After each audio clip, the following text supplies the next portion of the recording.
Selamat pagi. Ya, kita mulai lagi ke bagian 4 untuk menjelaskan lebih detail, lebih lengkap tentang situs Candi Muara Takus. Yang ini adalah aset dunia, itu di sini adanya. Jadi pusat zaman masa terdahulu itu pusatnya sumber awal ajaran 3 ajaran di India itu dari sini, dan ini lokasi ini adalah pusatnya ajaran ritual dharmik brahmanik, itu berasal dari sini. Catatan sejarah banyak mencatat tentang itu, terutama Bali. Jadi sesepuh pedande yang paham tentang leluhur Bali itu juga mengakui dan berkata ajaran itu dari Sumatera. Bahkan di Labuan Bajo kemarin, atau di Rote atau di Timor itu berkata bahwa leluhurnya itu dibilangnya bahasa mereka tuh dari Minangkabau. Itu Minangkabau itu pengertian saat ini tentang Sumatera sebenarnya itu di sini, di 13 Koto Kampar, Riau. 1, 2, 3 kemarin saya sudah ceritakan tentang area candi kompleknya. Kemarin tuh saya lupa ceritakan Gajah Tawab tuh. Gajah itu ininya masuknya itu dari sini. Gajah itu masuknya dari ini kan candi. Oh, dari sini. Nah, jadi area di sini ada situs yang belum saya, ada banyak situs, banyak artefak yang belum saya ke titik lokasi untuk menitikkan GPS. Jadi gajah itu dari area ketinggian sini itu nyebrang sungai masuk lewat sini dia. Nah, lewat sini ada area yang dangkal nih. Nah, ini kan ada nih area dangkal masuk ke sini.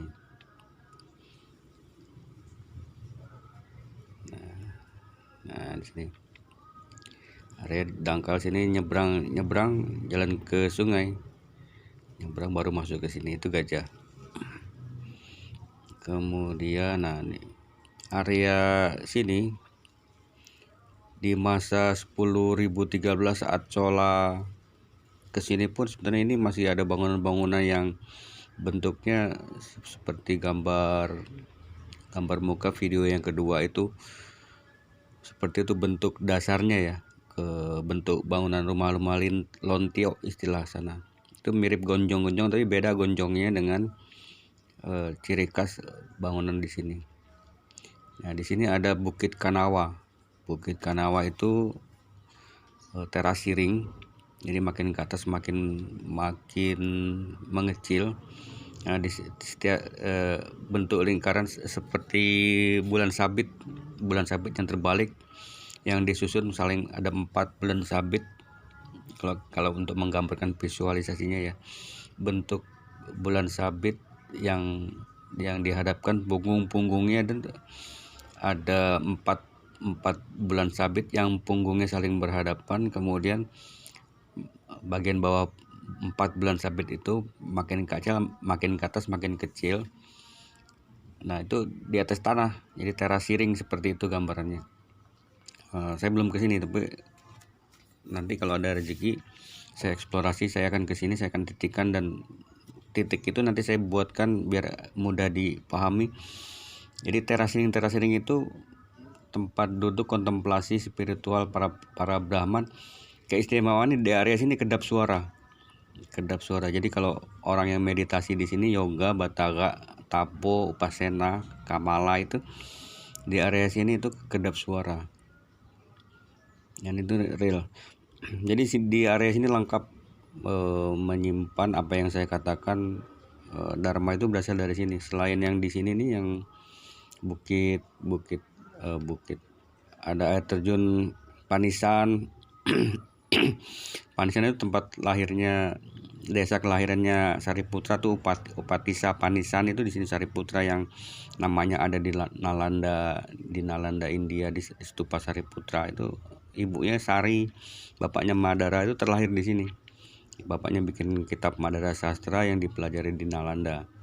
Jadi di sini sebenarnya DNA masyarakat sini masih keturunan mereka, para ilmuwan zaman terdahulu, jauh sebelum Yang Mulia Siddhartha Gautama lah. Dan ini bukan Buddha ya. Ini ada gua Aliantan. Di Aliantan tuh asal kata dari Arya dan Tantra, karena masyarakat lokal tuh sulit ngomong R.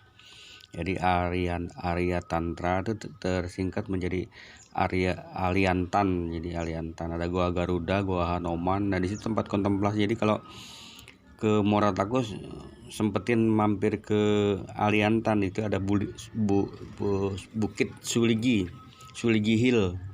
Nah, itu Bukit Suligi itu sudah ditata, itu yang ngelola ownernya itu Datuk Herman itu.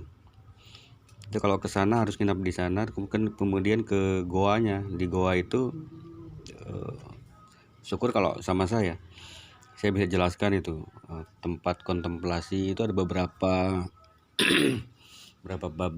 hari, beberapa urutan untuk melakukan kontemplasi.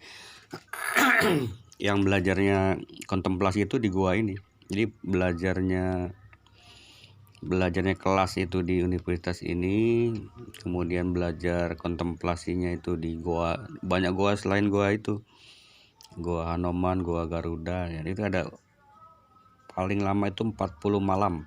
Jadi ada 1 malam, ada 3 malam, ada 7 malam, ganjil ya.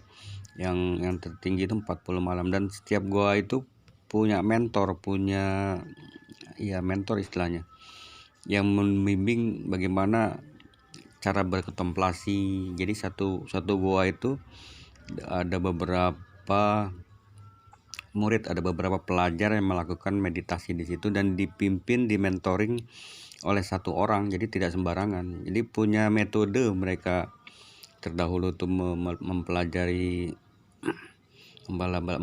tantra itu ya. Salah satunya itu Atisa yang bawa ke Tibet itu jadi mazhab Buddhism, mazhab Tantrayana.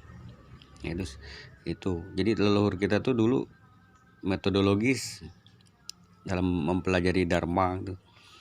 Jadi selain teori, kemudian praktek dan metodologis, jadi punya tahapan-tahapan sehingga sakti. Jadi saktinya itu tidak hanya otak, tapi naluri dan inner powernya itu benar-benar menggembleng kemanusiaannya itu sudah pandai saat itu. Dan mereka seperti ilmuwan. Salah satu contohnya itu Swarnadwipa Dharmakirti, tempatnya Atisa belajar itu kepada Swarnadwipa Dharmakirti. Dan mereka leluhur kita terdahulu tuh tidak hanya agama, religi, dharma ya, bukan Buddha, bukan Hindu, bukan Jaina. Itu saintis. Jadi atomisme, prinsip-prinsip keilmuan tentang atomisme itu sebenarnya ditemukan oleh Swarnadwipa Dharmakirti, leluhur kita, atau 600 SM. Swarnadwipa ya 600 SM-an. Ada 2 nama ya, Swarnadwipa Dharmakirti yang 600 SM, ada yang di masanya Atisa 10.013. Jadi kalau nama-nama itu mereka berulang di sini. Biasanya satu keturunan. Dan Sariputra itu kalau dirunut itu dapat dia persukuannya, kalau nggak salah Sariputra itu hasil penelitian saya itu Patopang. Jadi Patopang itu asal kata dari pertapa, Patopaang, pertapaang. Jadi Patapang, pertapa gitu. Jadi di area sini itu ada 4 suku utama, yaitu suku Domo. Domo itu adalah suku sulung, suku awal Bunda Dewi Domo itu awal. Domo itu suku awal yang di kedatuan tuh suku sulung yang dibungsukan Domo. Domo itu suku asal kata sebenarnya kata dharma itu.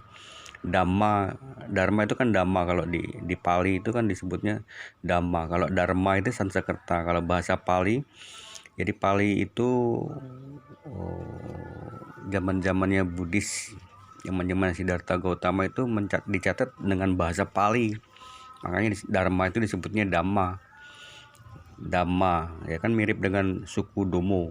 Jadi ada di sini nih suku awalnya sebenarnya suku Domo, Dharma. Di Kadatuan tuh persukuannya Domo. Ada suku Domo, Piliang itu pilihan Hyang, Piliang, kemudian Patapang, ada Caniago. Nah, Caniago itu kalau ditarik terus ke atasnya itu dari zaman dulu di masa Candranago. Jadi Kadatuan saat dipimpin Candranago itu terbentuklah suku Caniago. Caniago itu asal kata dari Candranago. Nah, sampai sekarang itu masih ada persukuan yang disebut suku Caniago. Candranago asal kata dari Candranago jadi Caniago. Kemudian itu laki ya. Caniago itu Candranago itu kawin dengan, lupa saya namanya, keturunan dari ibu yang suaminya Candranago itu, ke bawahnya itu menjadi nama persukuan ditambah Bodhi.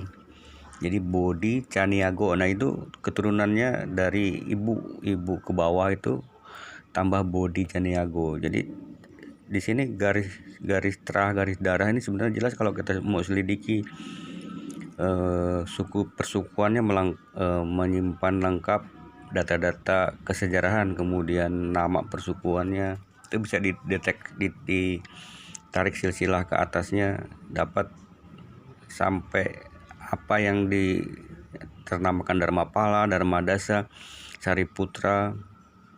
Itu data akademik bisa dilacak dan mendukung dan membuktikan bahwa benar Dharma itu dibawa dari sini. Kayak Sariputra DNA-nya atau Dharmadasa, Dharmapala. Kalau Sariputra itu kan kalau nggak salah makamnya di mana ya? Di India sana mungkin. Tapi kalau Suwarna Dwipa Dharmakirti di sini nih. Dia 300 meter arah timur laut. Ini kan ada N ini utara, selatan, timur, barat berarti 300 sekitar sini. Nah, nih cuma belum kedetek nih oleh saya nih. Jadi banyak artefak di sini yang belum kedetek, belum saya tandain. Ini luar biasa nih. Titik GPS seperti ini aja kalau kita mau eksplorasi ya, wisata eksplorasi yang bersifat petualang itu asik ini. Ini kalau lihat dari Google Map seperti ini ya. Tapi kalau kita ke lokasinya ini semak belukar nih. Ini belakang candi. Coba kita urut deh. Jadi kalau kita ke candi itu ke belakang ya. Ke belakang. Jangan belok kiri. Terus aja ke belakang. Nah, itu kalau ini kan pas saat GPS memutu itu air naik, LPLTA itu naik. Kalau kita ke sana itu ada jalan yang dibuat Belanda dan buntung putus di tengah sini. Itu kalau terus kita sampai ke sungai. Nah, ini asik nih kalau misalkan seandainya kita eksplorasi wisata petualang. Jadi kalau off-road, kalau petualang hanya naik gunung ya, naik gunung, mendaki, itu nggak ada yang dicari dan nggak ada yang didapat. Yang didapat cuma puncaknya, kemudian lihat pemandangan sudah. Tapi kalau ini kita eksplorasi sambil wisata, itu kita asik. Misalkan kita satu titik, kita mau mencapai satu titik, misalkan 200 atau 98 98 apa sih? Oh, ini dia yang saya cari-cari, ini 198. Ini titik pohon Bodhi yang dibawa Raja Asoka nih. Nah, ini asik nih cerita di sini. Jadi 198 saya ingetin. Jadi pohon Bodhi yang ada di candi itu, ini pohon Bodhi yang di pojok itu sebenarnya pohon Bodhi yang dibawa oleh umat Buddhis zaman modern. Jadi orang-orang India, orang Buddhis, orang Jaina, Hindu sebenarnya paham, apalagi kalau dia belajar tentang sejarah ya, terutama sejak kesejarahan Buddhis. Nah, Buddhis itu kan terlahir 500 SM di eranya Yang Mulia Siddhartha Gautama. Nah, itu mengalami puncak kejayaannya itu di zamannya Asoka. Itu sekitar abad 1 Masehi itu sudah mulai Buddhis menyebar, didukung oleh Raja Asoka. Nah, dari Asoka itulah Buddhis mengalami masa kejayaan. Buddhis yang asalnya itu Dharma dari kita. Dharma dibawa ke India sana oleh leluhur kita 3000, kemudian 1500 menulis Weda, kemudian ditafsirkan bebas, terlahirlah Buddha, Jaina, Hindu. Nah, di era Buddha mengalami zaman kemasan itu di era zaman Raja Asoka. Nah, Raja Asoka itu mendukung dakwah Buddhis dari mulai 1 Masehi. Nah, Asoka itu kan terkenalnya di tahun-tahun 1 Masehi. Jadi sebelum itu juga sudah terkenal kerajaan Asoka itu. 1 Masehi itulah masa kegemilangan penyebaran Buddhis di India. Jadi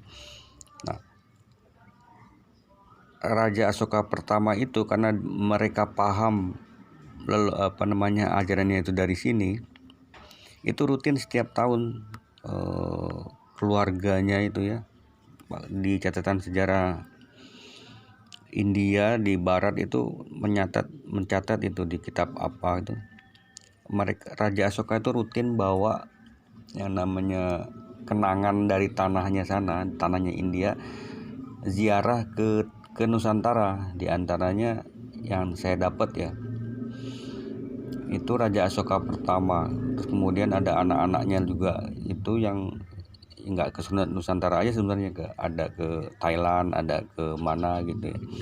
Tapi yang pokok itu mereka datang ke Nusantara, ke tempat ini. Jadi pas saat Raja pertama Asoka itu dia bawa pohon Bodhi yang tingginya 20 cm bibitnya. Nah, ini titik Asoka. 2 titiknya, bibit itu 20 cm itu dibawa ke sini, kemudian dia tanam, kurang lebih dia melakukan samadhi di titik pohon ini sampai pohon itu normal akan tumbuh kurang lebih 1 minggu atau 2 minggu. Dia tapo bataga samadhi di titik ini. Nah, baru dia pulang.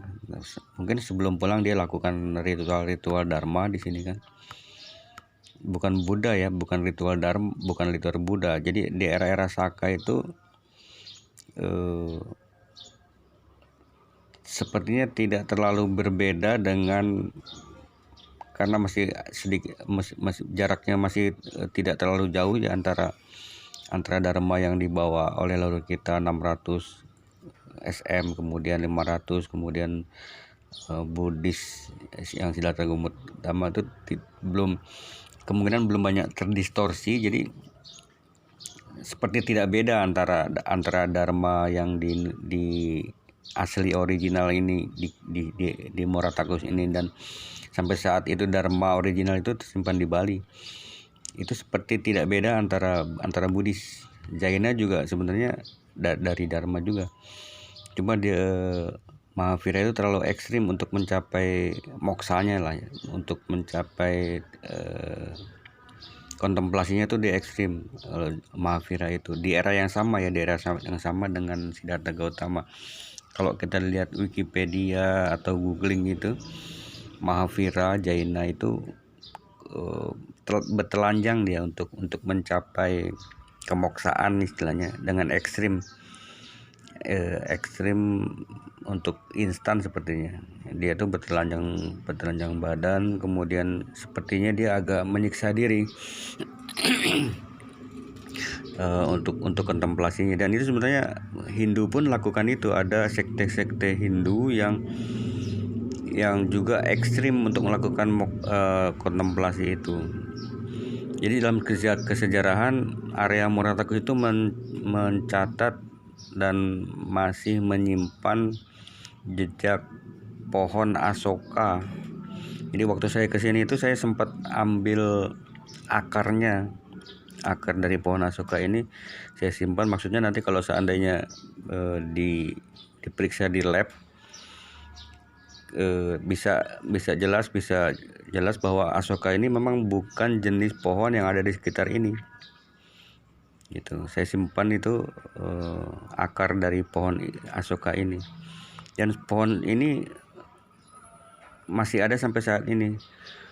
Sudah pernah ditebang oleh pihak kehutanan ya, kemudian kan tumbuh lagi, sekarang sudah tinggi sekali nih, tingginya sama dengan pohon sekitarnya.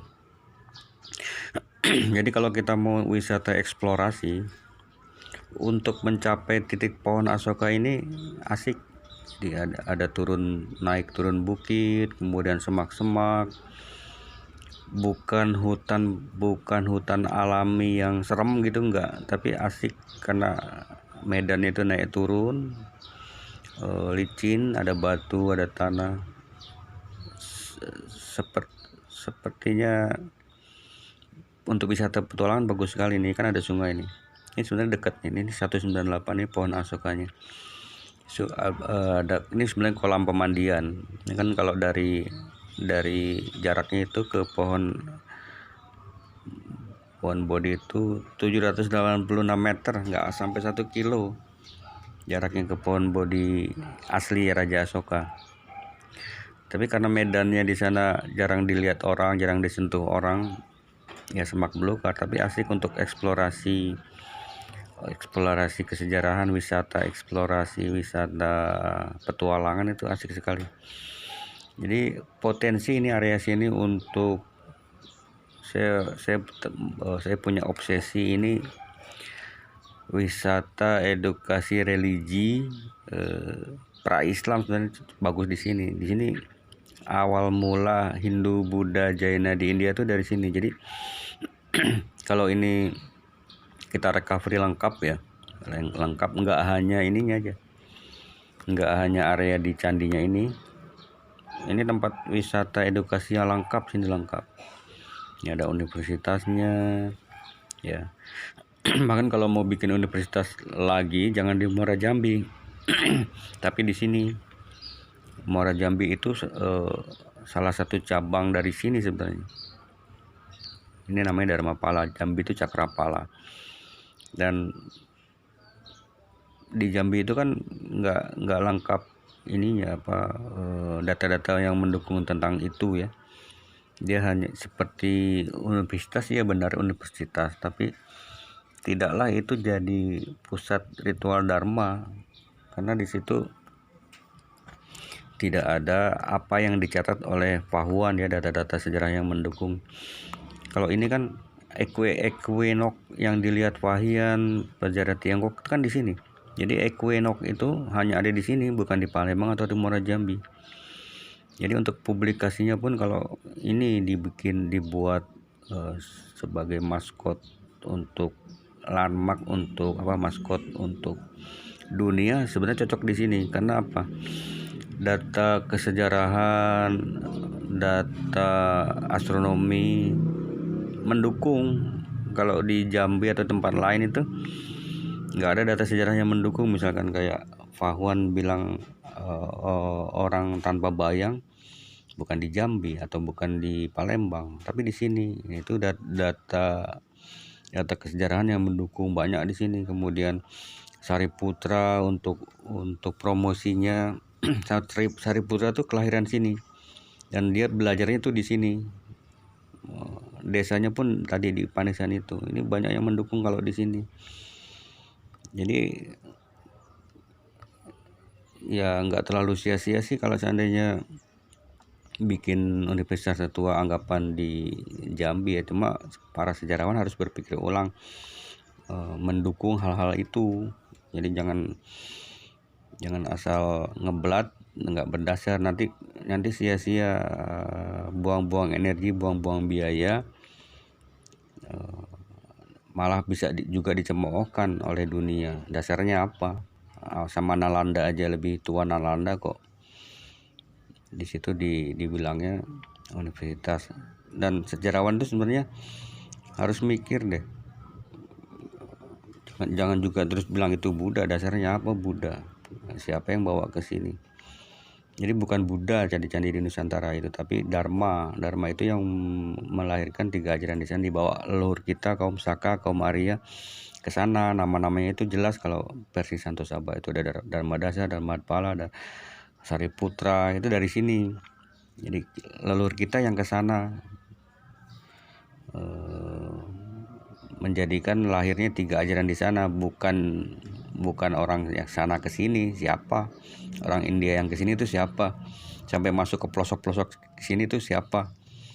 Orang Hindu maupun Buddha ya, zaman terdahulu pra-Islam itu siapa? Coba, kan nggak ada. Jadi yang benar itu leluhur kita yang ke sana. Yang jelasnya yang muda itu nama Sariputra di Nalanda itu. Sariputra itu apa nama India? Kan bukan, itu nama kita. Dan lahirnya itu di sini, tempat belajarnya itu di sini. Ini universitasnya. Ini pusat kalau orang Islam itu Makkahnya lah. Nah, ritualnya di sini. Dapun Tahyang itu melakukan marlapas hidayata itu berangkat dari sini. Minangakanwa. Ya. Ini luar biasa kalau mau direcovery jadi wisata edukasi religi pra-Islam itu luar biasa nih. Ini sungainya ini sayang nih kalau air PLTA meluap ini tergenang ini. Padahal ini dulu ini area komplek yang disebut Pasar Bunda Dewi. Ini mudah kalau misalkan air surut ini satu titik ini, misalkan 147 ini. 147 ini apa? Hulu Parit Tengah 20 cm aja kita korek bawah itu pelataran bata merah itu. Semua ini pelataran bata merah ini dulu kayak macam plaza gitu. Plaza di atasnya ada bangunan-bangunannya. Ini yang bagus di area sini nih. Kalau air surut itu ini muaranya air yang dari tempat pemandian. Ini bagus nih area sini. Ini bentuknya masih eksisting asli. Nah, dulunya tempat melukat, tempat pemandian para Brahma. Persis seperti di Bali. Ini kalau dibangun lagi, kemudian ditata ulang, jangan dirubah ya. Bangunan-bangunannya persis era pra-Islam, jangan setelah Islam. Kalau setelah Islam tuh kacau. Karena ada kepentingan penjajah yang mengacaukan tatanan adat di Kedatuan. Jadi Kedatuan tuh dikacaukan persukuannya, kemudian tatanan adatnya. Jadi persukuan di daerah Moratakus ini ya itu tidak terlalu terkenal. Caniago itu sebenarnya dari sini. Caniago, Patapang, Peliang itu sebenarnya dari sini. Tapi orang-orang sini itu tidak terlalu pakai karena tapi yang ramai, yang terpublikasi besar itu di daerah Sumatera Barat itu. Di Sumatera Barat itu persukuannya itu karena ada di masa penjajah itu yang ingin mengaburkan. Jadi ada kayak kata-kata Melayu dengan Malayu itu beda loh. Melayu itu ciptaan Belanda, itu ada di masa Kedatuan menyelamatkan salah satu terah itu 3 kali itu diselamatkan. Nah, itulah Pagaruyung itu sebenarnya dimulai dari situ. Jadi kalau Kedatuan asli terahnya itu ya di area sini, terutama di Persukan Domo ya. Domo itu Domo, Caniago, Patapang. Caniago itu asal kata dari Candranago.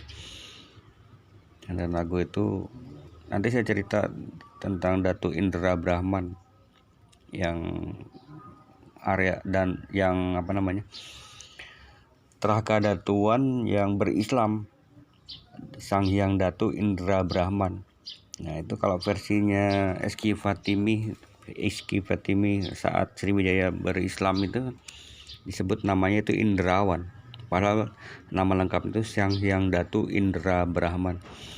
Dan lokasi tempat berislamnya itu ada di Koto Tuwo. Koto Tuwo itu kalau kita ke candi itu kira-kira sebelum 1 jam nyampe candi itu ada, ini kan jalan nih, jalan terus, jalan lintas Sumatera, ini sekitar nah di pasar sini nih. Ini ada daerah yang namanya Koto Tuwo, kurang lebih 10 km 10 kilo dari candi. Ini ada pasar, ada gerbangnya itu ada tulisan Koto Tuwo. Koto itu bukan kota tapi kata. Kalau A itu kalau di daerah Kampar ini disebutnya O. Jadi kata tua, sebenarnya kata tua itu 2 kalimat syahadat. Di area sini sebenarnya saat Sang Hyang Datu Indra Brahman itu berislam terekam di Koto Tuwo, kata yang tua. Kata yang tua itu adalah 2 kalimat syahadat. Dan pusat Kedatuan itu, pusat pemerintahannya itu di Bukit Katangka. Bukit Katangka itu di tengahnya sekarang yang sudah tergenang oleh danau, PLTA, bukannya danau ya, PLTA di Bukit Katangka di sini. Jadi Bukit Katangka, kata yang memakai angka itu masih terekam di daerah-daerah yang memakai angka itu. Koto 9, 12 koto, 13 koto, 9 koto kapur, koto yang kutu-kutu itu. Jadi Candi Muara Takus ini bersyukur ya masih diselamatkan. Ini membuktikan bahwa leluhur kita itu bangsa besar, bangsa Arya yang mengekspansi ke 3/4 muka bumi, membawa dharma dan melahirkan 3 ajaran di sana. Jadi sejatinya kitalah yang mewarnai India. Sejarah sekarang menulis terbalik, kita yang diwarnai India. Salah lah. Jadi sudah saatnya kembali sejarah benar, dan kita induksi, kita menginspirasi anak cucu kita bahwa kita adalah bangsa besar, harus percaya diri. Kalau bisa membangun Nusantara ini lebih daripada leluhur kita. Itu maksudnya kita bersejarah ya, mengembalikan sejarah benar, kemudian menginspirasi generasi yang akan datang bahwa kita adalah bangsa besar, supaya percaya diri gitu. Jangan cara pandangnya masih cara pandang barat yang penjajah, yang kita dipandang oleh mereka, oleh barat dengan telapak kakinya, padahal leluhur kita lebih maju daripada mereka. Oke, untuk penjelasan keempat saya sudahi. Makasih.